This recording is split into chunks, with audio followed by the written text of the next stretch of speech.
Welcome back to part 2, where we are uncovering the Masonic connection to ancient Babylonia. Where we left off was this guy admitting that 1,000 years of history was missing. He openly admits in his essay that finding this discovery puts us back 1,000 years than what we teach in school. And that was just back in the 1800s. Can you imagine how deep the indoctrination is now? Woo! There were a lot of figurines and relics that were collected from the site, including a figurine of a hog. Why is that important? Because the animal is sacred to the god Ninib, who is the son of Bel, aka Baal. You guys see where I'm going here? There were also statues of exquisite buffaloes with their nose up in the air. Couldn't find a picture of that one, but it was listed as an exquisite buffalo. And there was also this brass relief right here that is depicting Beltis, aka Ishtar. And in this hand, she's holding the symbol of Baal, which is like that kind of iron, three-prong pitchfork kind of thing. And in her right hand, she's leading a richly dressed man, supposedly a king, to worship her at her shrine. So it does make you wonder, what is this story doing on page 7 and 8 in the Freemason Bible? Nippur is one of the largest archaeological finds ever found in Mesopotamia.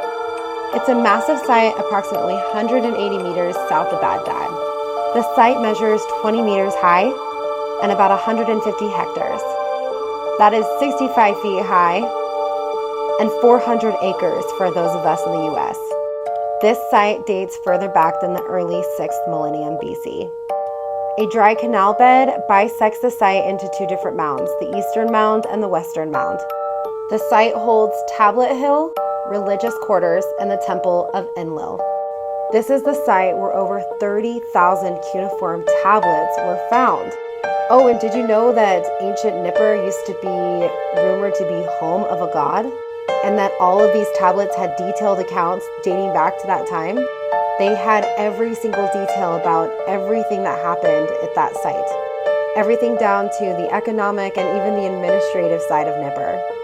And you may have never heard of the god Enlil, but he's the same as the god Osiris, or the Christian god.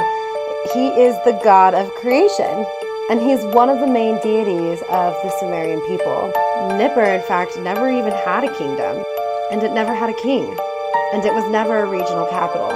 However, since it held the significance as the seat of the god Enlil, who was considered to be the one who determines destiny, Sumerian kings legitimized their rule through the possession of this site. But wait, there's more. Come back for part 3.